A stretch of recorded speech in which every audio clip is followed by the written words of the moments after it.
welcome back to Hardcore Ultimate Iron Man. We are going to be taking on Dragon Slayer 2 today. Lots of fighting, lots of danger. But first, I'm over here doing some very AFK fly fishing and cooking on the fire. And I have gotten 70 cooking. We can make admiral pies, and that's great.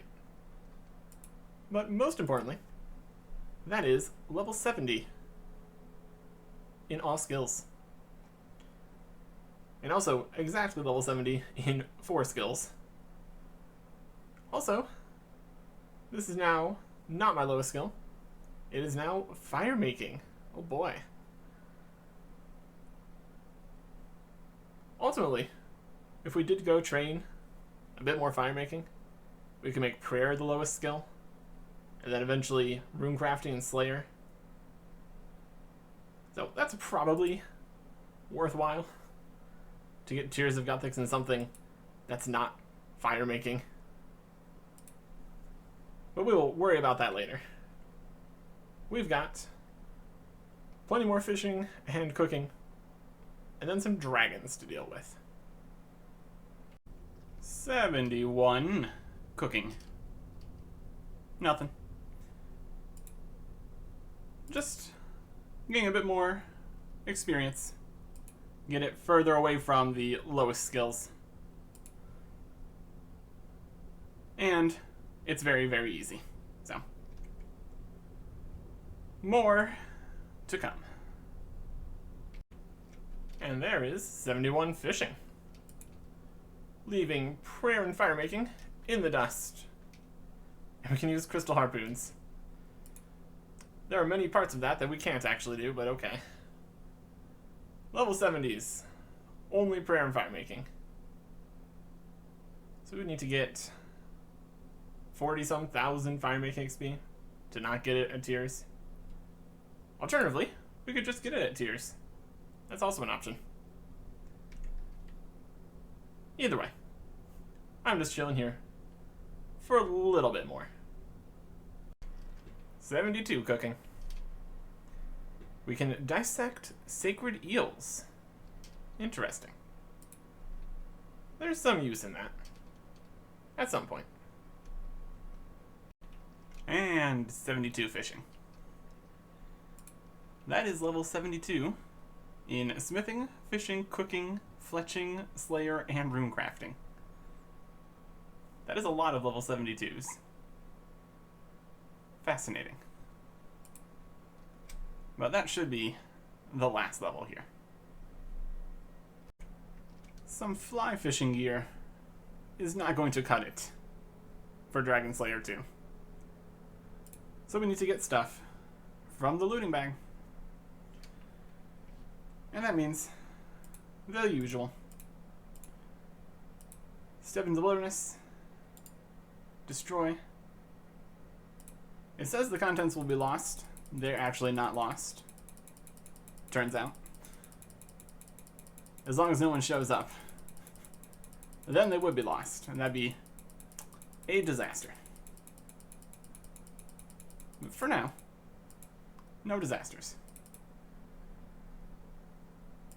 There is one thing that we really need to deal with, though.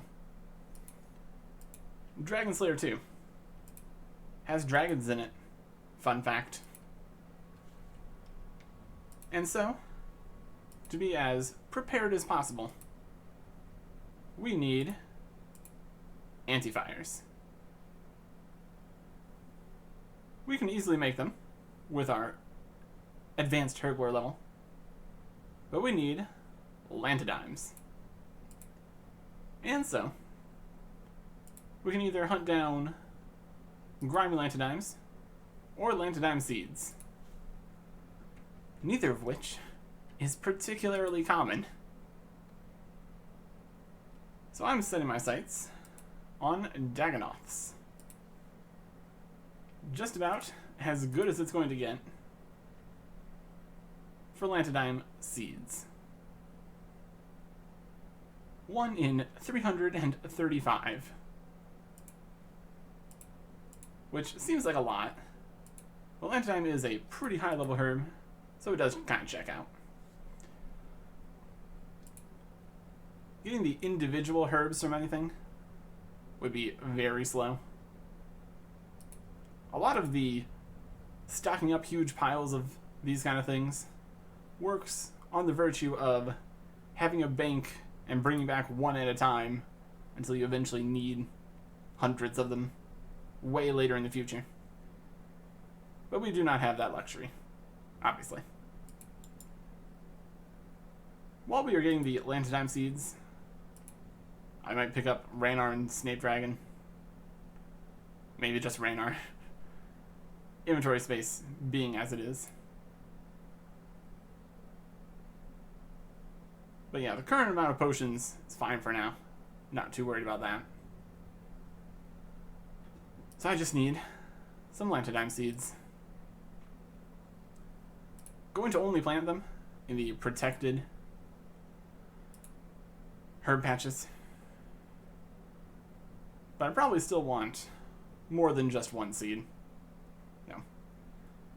Hundreds and hundreds of Dagonoths.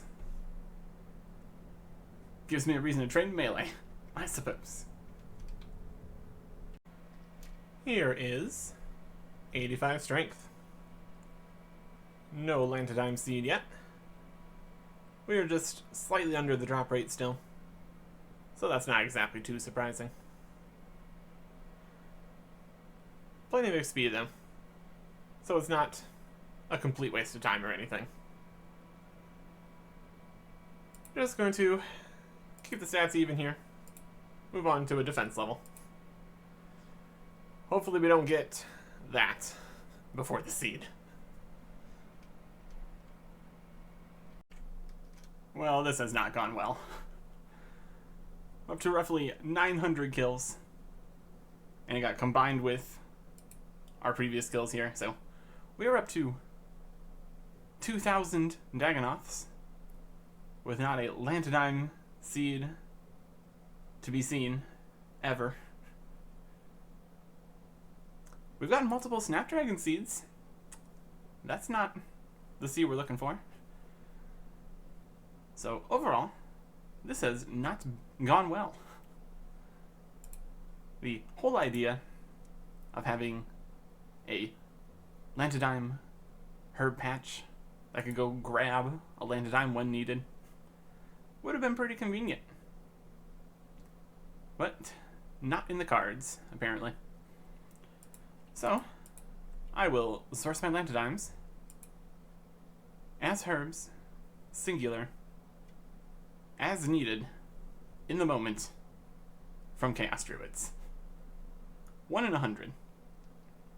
So overall, probably still faster to just get them from Chaos Druids in the first place. But it's the thought that counts, I suppose.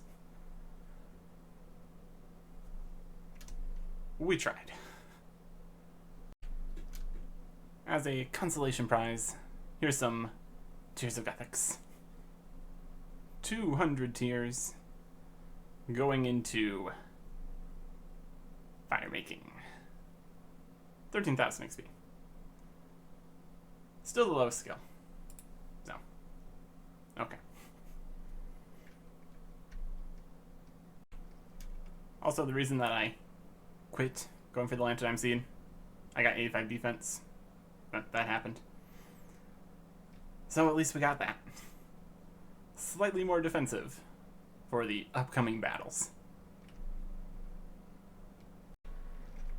Well, if we can't get a Lantidime easily, or a Lantidime seed at least, we can at least go for the other more difficult thing that we need for this quest. And that is a Dragonstone. We're going to be getting this the same way we got previous Dragonstones, from a crystal key, by getting the key halves from Gorax. Went and got the Ring of Wealth from the stash unit at the Death Altar. And we're going to be meleeing the Gorax, which is not ideal. They are troublesome. Protect from melee doesn't really do anything. So what we're going to be doing is just kind of hoping for the best. Range is a good choice here. Safe spotting them. But we currently have the melee gear out. And it's probably faster, all things considered. We can easily pop over to the Warriors Guild as we need. So this will be fine. There's the loop, half. Now we just need to not get a huge pile of these, and instead get the teeth. That's the dream. That's the dream. Okay. That's a dragon spear. That's definitely something. Wild. Pretty sure that's a lot rarer. Yep. A lot rarer. The loop and the tooth half are 1 in 65. And this is 1 in 325. Nice. I think I have all these that I need. So I think that's just an alk. But I will, of course, be sure of that. And a rune spear. Also, more rare. Goes nice with the dragon one, I guess. And there's the tooth. Perfect. That is a Gorak claw. Tooth half a key. Crystal key. Kill the Gorak. And we are out of here. And conveniently, this teleports us right next to the crystal chest. So we can run right in here. Drop some potatoes, I guess. Open. And we get a loop half. Okay. Well, we don't need that. That can just be there. That's fine. 1 dragonstone is the number of dragonstones that we needed. Although technically it needs to be cut, but we can do that. That is a non-issue. And we're going to cut it with the correct thing. A chisel. Ta-da! Okay. So overall, I'd say this whole preparing for Dragon Slayer 2 has gone not great. I think we did get a little bit lucky getting the crystal key parts there, so I'll take it. But now we need to go put this stuff back away at the Death Altar. Possibly put the Dragonstone inside the looting bag, depending on what part of the quest that's actually needed for. But I'm going to call it there for now. This took quite a while, mostly the Dagonoths. So, we are at that time where I need to make the video. So, Dragon Slayer 2. Actually starting it. Next time. Goodbye.